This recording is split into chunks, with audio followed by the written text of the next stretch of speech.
Hello friends, welcome back to my channel. तो Bihar SSC inter level vacancy से related update है, जो कि ऑफिशियल अपडेट है। आप यहाँ पे देख सकते हैं, पीडीएफ है उसकी। तो बिहार एसएससी इंटर लेवल की वैकेंसी आई है। मतलब ये वैकेंसी न्यू तो नहीं है, और मतलब प्रीवियस वैकेंसी थी 2023 में आई थी, और उसी में ये ऐड कर दी गई है। कुछ 10,976 पोस्ट ऐड कर दी गई है, और मतलब जो प्रीवियस वैकेंसी थी 2023 की, उसी में ऐड करके इंक्रीज़ कर दी गई है पोस्ट को। और अब ये टोटल 23,000 कुछ वैकेंसी हो, मतलब पोस्ट हो चुकी है।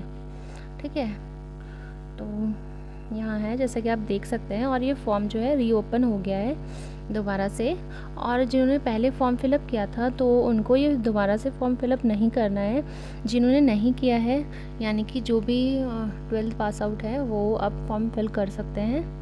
और उनके लिए यहाँ पे जो फ़ीस होगी वो मात्र 100 रुपये होने वाली है। जैसा कि आप सबको पता ही है कि मतलब जो अब फॉर्म फिल हो रहे हैं तो उसमें 100 रुपये ही फ़ीस लग रही है। और जो ये 2023 में फॉर्म फिलअप हुआ था तो उसमें 700 रुपये लगे थे। ये फॉर्म फिल किया था मैंने भी, जो कि अभी तक एग्ज़ाम नहीं हुआ है उसका, और उसी में और ये पोस्ट ऐड कर दी गई है। उसका अलग से एग्ज़ाम होना चाहिए था, और ये अलग तो ठीक रहता। और कंपटीशन क्योंकि अब बहुत ज़्यादा होने वाला है, तो है ना, क्योंकि पहले ही इतना ज़्यादा फॉर्म फिलअप हो चुका था इसमें, और जिसका एग्ज़ाम अभी तक नहीं हुआ है ना। तो अब तो और ज़्यादा पोस्ट इंक्रीज़ हो गई है, यहाँ इतनी ऐड हो गई है 10,976। ठीक है, और जैसे कि आप ये सब देख सकते हैं, ये सारी पोस्ट है, मतलब अलग अलग पोस्ट पे वैकेंसी जो आई है। आप लोग इस वीडियो को पॉज करके भी देख सकते हैं। तो अब हम आगे देखने वाले हैं कि क्या क्या है। ये देखिए, नगर विकास, और इसमें काफ़ी ज़्यादा वैकेंसी है। ये देखिए, एवं आवास विभाग में। ठीक है, और इसमें भी अच्छी खासी वैकेंसी है ना, तो देख सकते हैं। और आगे भी ये सारी पोस्ट पे है वैकेंसी टोटल। आप लोग वीडियो को पॉज करके देख लेना, क्योंकि काफ़ी लंबी पीडीएफ है। और हम इसके आगे के पॉइंट देखेंगे, और नोटिफिकेशन में क्या क्या बताया है इन्होंने। ठीक है, ये रहा पशुपालन में 528 पोस्ट है। ठीक है, और ये रहा जो कि सबसे ज़्यादा, यानी कि सर्वाधिक पोस्ट है इसमें, पंचायती राज विभाग में, और 2,818 पोस्ट। ठीक है, तो ये है इसमें। और इसमें कंप्यूटर का ज्ञान भी होना चाहिए, टंकण का। ठीक है, टाइपिंग, इसमें सबसे ज़्यादा पोस्ट आई है। ठीक है, और ये रही पूरी टोटल पोस्ट, जैसे कि आप देख सकते हैं यहाँ पे 23,175 पोस्ट है, जो कि इंक्रीज़ करके हो गई है इतनी। ठीक है, पहले 13,000 कुछ थी, और ये महिलाओं के लिए आरक्षित है। ठीक है, और हम देखेंगे आगे नेक्स्ट पार्ट में, ये शैक्षिक योग्यता है वही इंटरमीडिएट होनी चाहिए। ठीक है, और आरक्षण है जिसको मतलब रिजर्वेशन, मतलब जो रिजर्वेशन में आते हैं तो वो अपने डॉक्यूमेंट पूरे, और स्थायी निवास प्रमाण पत्र होना चाहिए जिसको रिजर्वेशन चाहिए वहाँ का। ठीक है, तो ऑब्वियसली तो वहाँ का डोमिसाइल तो होना चाहिए, जिस भी स्टेट के हो आप, अगर उसका एग्ज़ाम देते हो, अगर रिजर्वेशन चाहिए तो डोमिसाइल होना चाहिए। तो वैसे ही है, यहाँ पे स्थायी निवास प्रमाण पत्र देना होगा आपको। ठीक है, होना ही चाहिए। और आप जिस भी कैटेगरी में आते हो तो वो सर्टिफिकेट बनवा लेना है, यानी कि रिन्यू करवा लेना है फिर से। ठीक है, और जो भी महिलाएं हैं तो उनको अपनी जो पिता जी का जो एड्रेस, यानी कि अगर उनकी शादी हो गई है, विवाहित महिलाएं हैं जो, तो अपने पति का नाम देकर अब उनके जो पिता का एड्रेस है वो मान्य होगा। ठीक है, और ये रहा 35% आरक्षण। ठीक है, महिलाओं के लिए। और और ये रहा वो विवाहित महिला का अपने पिता के निवास के आधार पर निर्गत आवास प्रमाण पत्र प्रस्तुत करना आवश्यक होगा। ठीक है, क्योंकि अगर जिसकी मान लो किसी की आउट ऑफ स्टेट शादी हो गई, मतलब बिहार के बाहर, तो वो तो वहाँ की निवासी हो जाएगी ना। तो अगर उसको हाँ मतलब बिहार में जॉब लेनी है, तो इसलिए तो अपने पिताजी का जो भी एड्रेस है तो वो होना चाहिए, ताकि वो वहाँ का रिजर्वेशन ले सके। ठीक है, तो इसलिए वहाँ का अपने मतलब उनके पिताजी का एड्रेस के लिए बोला गया है इसमें। और नेक्स्ट है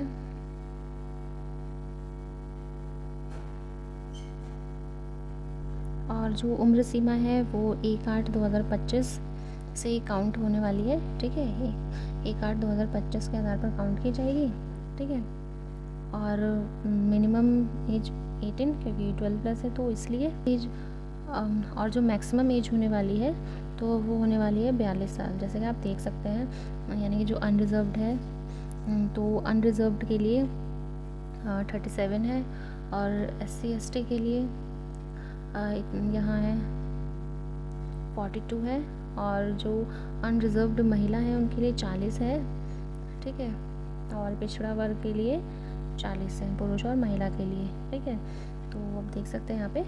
और हाँ, जो सभी कोटि के दिव्यांग अभ्यर्थी हैं उनको 10 वर्ष की छूट दी जाएगी। नेक्स्ट है कि नेक्स्ट पॉइंट, परीक्षा शुल्क, जैसे कि ऊपर भी मैंने बताया कि मात्र 100 रुपये है। ठीक है, और तो इसमें अब जो फॉर्म फिलअप करेंगे उनका फ़ायदा है, और जिन्होंने पहले किया था 2023 में, जो कि अभी तक एग्ज़ाम नहीं हुआ है, तो उन्होंने 700 रुपये पे किए थे इसके लिए। ठीक है, और अब नेक्स्ट है हाँ, और ये जो आवेदन तिथि है वो है 15 से लेकर, यानी कि 15 अक्टूबर से लेकर 25 नवंबर तक है।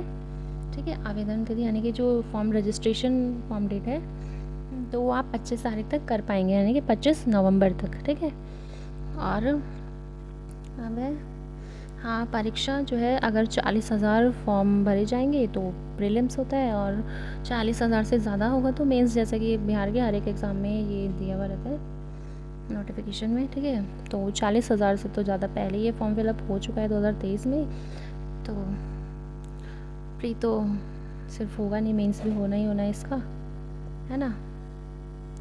और इसका सिलेबस है वो देख लेते हैं अब, क्या है इसका सिलेबस। तो इसका सिलेबस है, मतलब इसमें 150 क्वेश्चन आने वाले हैं। ठीक है, यहाँ है 150 क्वेश्चन, और प्रत्येक सही उत्तर में 40 अंक दिए जाएंगे, और एक अगर गलत उत्तर होगा तो उसमें 1 अंक की कटौती की जाएगी, यानी कि 1/4। और जो टाइमिंग है 2 घंटा 15 मिनट की होगी। और इसमें जो सिलेबस है उसमें सामान्य ज्ञान, सामान्य विज्ञान एवं गणित और रीजनिंग आने वाली है। ठीक है, और यहाँ पे देखिए, मतलब ये बुक्स ले जा सकते हैं, ये वाली NCERT BSEB यानी कि जो बिहार बोर्ड की होगी, और ICSE बोर्ड, और टेस्ट यानी कि टेक्स्ट बुक ले जानी है आपको, कोई गाइड वगैरह नहीं ले जानी है। यहाँ लिखा हुआ है किसी विषय से संबंधित गाइड पुस्तक की फोटोकॉपी या हस्तलिखित कागज़, नोट्स, इलेक्ट्रॉनिक्स उपकरण आदि परीक्षा भवन में नहीं ले जा सकते हैं। ठीक है, यानी कि जो NCERT बुक है वही लेकर जानी है आपको।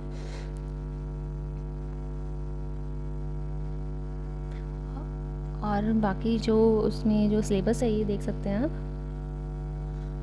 सामान्य अध्ययन का, तो ये रहा सिलेबस।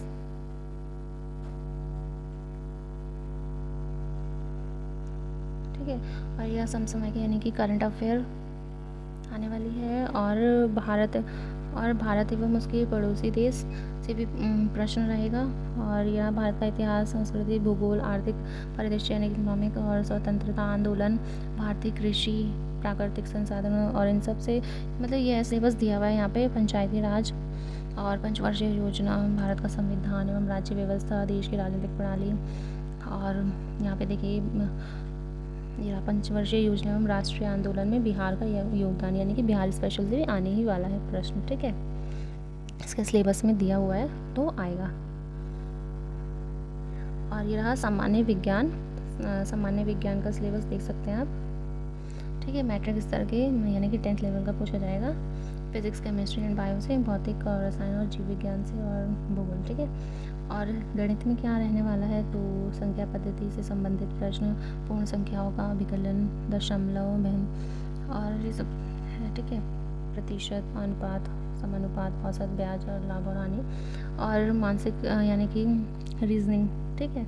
तो रीजनिंग आपको सारी ही पढ़नी पड़ेगी, ओके। और ये जो है क्वालिफाइंग मार्क्स है इसमें दिए हुए हैं, सामान्य वर्ग के लिए 40%, वैसे ही आप देख सकते हैं, ठीक है। जो जिस भी कैटेगरी का है यहाँ पे चेक कर सकते हैं।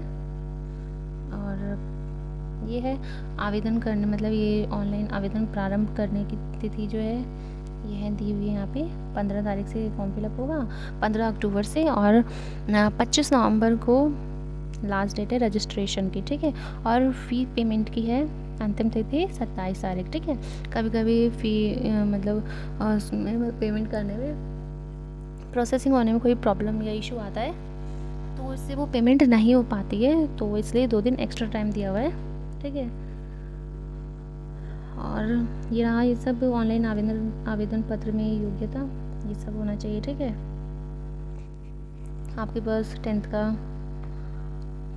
और मतलब 10th का रिज़ल्ट और मूल प्रमाण पत्र, ठीक है। इंटरमीडिएट और कंप्यूटर ज्ञान से संबंधित अंक पत्र एवं मूल प्रमाण पत्र, टाइपिंग यानी कि, ठीक है। स्थायी निवास यानी कि डोमिसाइल होना चाहिए आपका, जाति प्रमाण पत्र, आप जिस भी जाति के हैं, यानी कि रिजर्वेशन जो भी आपको चाहिए आप सर्टिफिकेट बनवा लेना, अभी से रिन्यू करवा सकते हो अपना, अभी टाइम है क्योंकि। और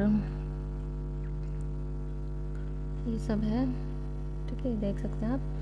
तो यही इन्फॉर्मेशन देनी थी आपको। तो ये वीडियो अगर आपको इन्फॉर्मेटिव लगी हो तो please like, subscribe and share ज़रूर करें। थैंक्स फॉर वॉचिंग, मिलते हैं अब नेक्स्ट वीडियो में, तब तक के लिए बाय बाय।